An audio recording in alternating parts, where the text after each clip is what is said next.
One of the issues a lot of people have when playing crystal bowls or singing bowls of any kind is unwanted buzz and noise and vibrations that come from the stick or implement rubbing on the edge, but where things get a little too active, the vibrations get a little overactive, and then you end up with a either a loud vibration that kind of goes out of control, or just overall contact noise, extra vibrations that you don't want. So I want to show you a trick that I've learned to help you smooth out the sound and just help you produce an overall more consistent and pleasing tone.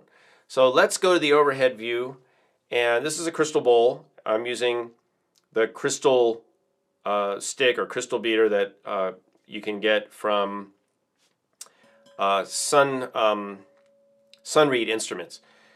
And I'll leave a link below so you can get that. So first of all, I'm going to just give it a little tap to get it going. And then I'm going to use, the typical technique. But then I want to show you a trick that you can use, or a technique that you can use. So right now I'm at about, a little bit greater than 45-degree angle. And so here's what I'm talking about. When you're playing like this, and then you end up with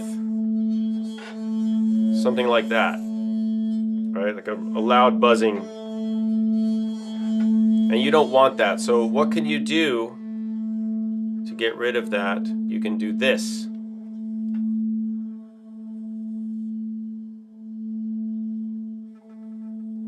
And what am I doing here?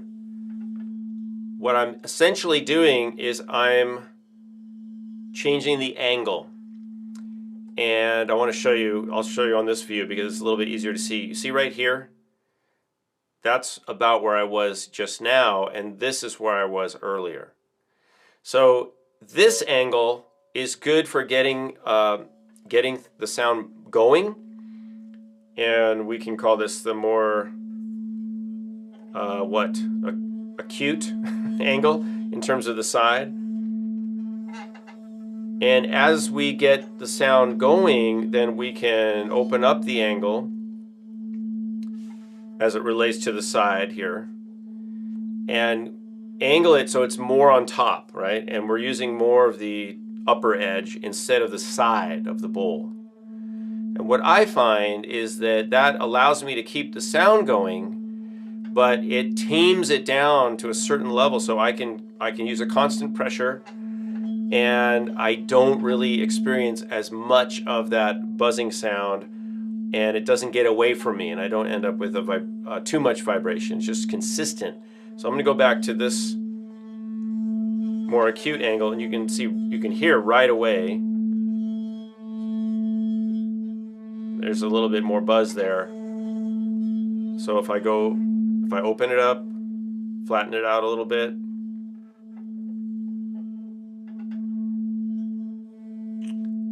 a lot more consistent, and I don't have to worry as much about the instrument getting away from me. Okay, so that's that's my advice for you if you're playing crystal bowls or singing bowls, especially the metal bowls. When those things ramp up, they will almost throw the stick off of the side, and the sound can be really undesirable and even jarring if you're playing for meditation or you're playing for shavasana or something, and you want the idea is to create a background sound that's consistent, that is sedative in a lot of ways, kind of mesmerizing, and you just want that background tone to be unobtrusive but consistent and substantial. So there's a fine line there. You can't stop playing, you have to keep playing, but you want it to be consistent and a pleasing sound. So I hope this technique helps you.